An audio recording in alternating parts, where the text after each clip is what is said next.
Bonjour à toi. Dans cette petite vidéo, laisse-moi te montrer la voix de Heroine's Game de Iori Tabasa.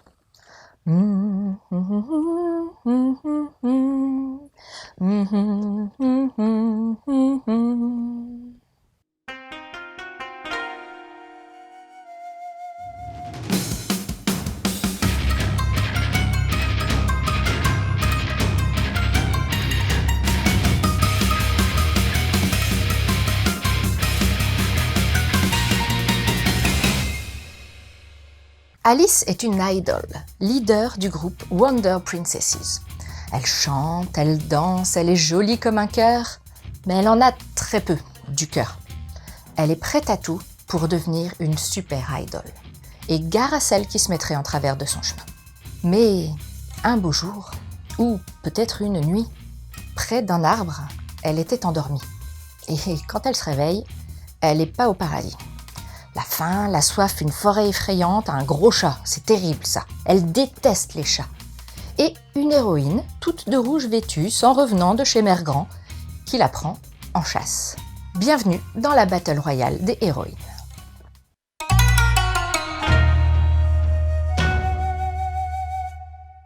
Le dessin de ce manga est joli comme tout. Les créatures et les animaux sont très détaillés, certains réalistes, d'autres carrément issus de l'imaginaire. Les persos, tous féminins en ce qui concerne les humains, sont kawaii avec de grands yeux et des nez juste esquissés. Très expressifs, leurs vêtements et leurs coiffures sont détaillés et très girly.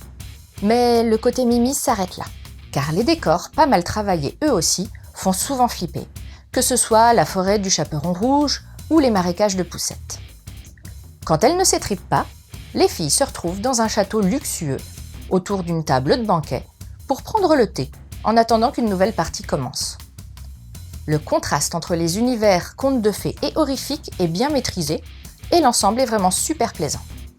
Côté réal, on retrouve une grande variété dans les mises en cases, que ce soit dans les types de coupes, le nombre de cases ou leur agencement. Ça accompagne bien ce récit très rythmé.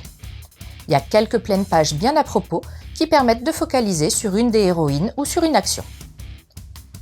Heroine's Game est une petite série en 3 volumes. Ce titre est publié chez Kana. L'édition est classique et propre avec une jolie qualité d'impression. La jaquette est fidèle à l'original et donne le ton. La jolie petite princesse a l'air d'une parfaite cinglée. On n'a pas vraiment envie de la croiser. Sur les rabats, des citations issues d'Alice in Wonderland en VO, clin d'œil sympa. Pour finir, il y a une petite postface de quelques cases avec remerciements et anecdotes.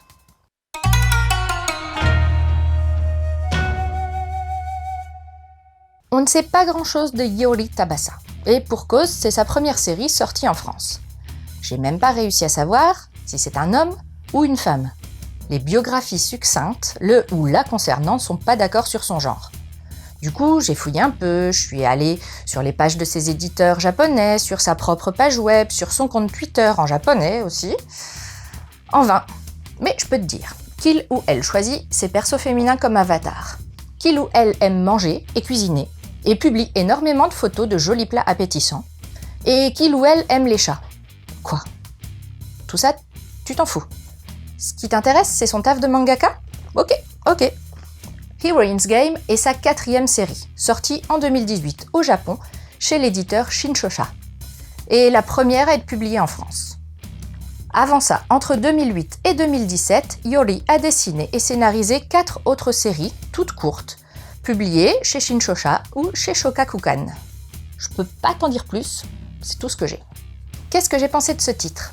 D'abord, une de ses particularités, c'est que la mangaka utilise pêle-mêle un peu tous les codes. Au niveau du dessin comme de la réalisation, on retrouve tantôt ceux du shoujo, avec le trait des persos qui colle bien au genre et quelques cases dépourvues de décor et agrémentées d'effets shiny, tantôt ceux du shonen, avec un découpage très dynamique, des coupes de biais et la manière de représenter des combats, avec des lignes dynamiques très présentes, un nom donné aux attaques, comme les griffes du loup dévoreur, ou des invocations. Le scénario, quant à lui, se place plutôt dans le registre du seinen, avec son côté cruel et horrifique. Pour autant, on n'est pas perdu, bien au contraire. Ça apporte une certaine richesse à l'ensemble, et ça ajoute au contraste mignon, atroce, qui est l'essence même d'un titre qui révolutionnent pas le concept, mais qui s'en tirent pas mal, surtout au niveau de l'univers et de l'ambiance créée. Au niveau du scénario, c'est très rythmé. Mais le gros point négatif, selon moi, celui qui m'a empêché de vraiment accrocher à ce titre, c'est un certain manque de fond. Oui, il y a des petites nénettes qui s'aiment, se détestent et s'entretuent dans les univers bien connus des contes de fées, avec des références bien sympas. Mais pourquoi? Qu'est-ce qu'elles foutent là? Comment y sont-elles arrivées? Est-ce qu'elles peuvent en ressortir? Pourquoi la jeune Alice fait partie du truc puisqu'elle n'est pas sortie de son histoire, elle vient de la vraie vie? Qui est réellement le maître du jeu? Quel est son intérêt dans ce bordel? Pour une série si courte, je trouve qu'il manque au moins des pistes de réponse à l'issue de ce premier tome. Les héroïnes alternent entre tendresse, mignonitude et cruauté, absence de sentiments, de manière assez jubilatoire. Moi, les petites filles en robe de princesse qui zigouillent leurs consoeurs avec un sourire tendre et la perversion dans le regard, ça me fait kiffer, même si le scénario m'a un peu déçu en laissant pas mal de questions en suspens. Sur des thèmes proches de ceux de ce titre, il y a pas mal de choix côté manga. Je te propose d'abord Fairy Tail Battle Royale. Régulièrement harcelée par ses camarades, Aoba accepte un drôle de contrat et se retrouve alors propulsée dans un conte de fées cauchemardesque où elle endosse le costume d'Alice. Et si ça t'intéresse, on a fait un manga dessus. Ensuite, Alice in Murderland.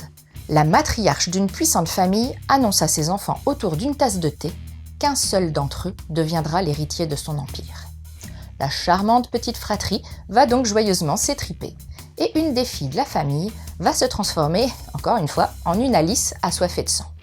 Et pour finir, Fool's Paradise, un titre qui aborde le phénomène des idols et ses excès. Alors qu'une super idol est gravement blessée dans un attentat à la bombe, ses fans développent une haine violente contre le suspect recherché par la police, faisant petit à petit sombrer le pays dans le chaos. Et voilà, c'était Princesse et Daria. J'espère que cette petite chronique t'aura plu et donné envie de lire Heroines Game. Vis heureux et aie beaucoup d'enfants et continue de suivre la voie du manga.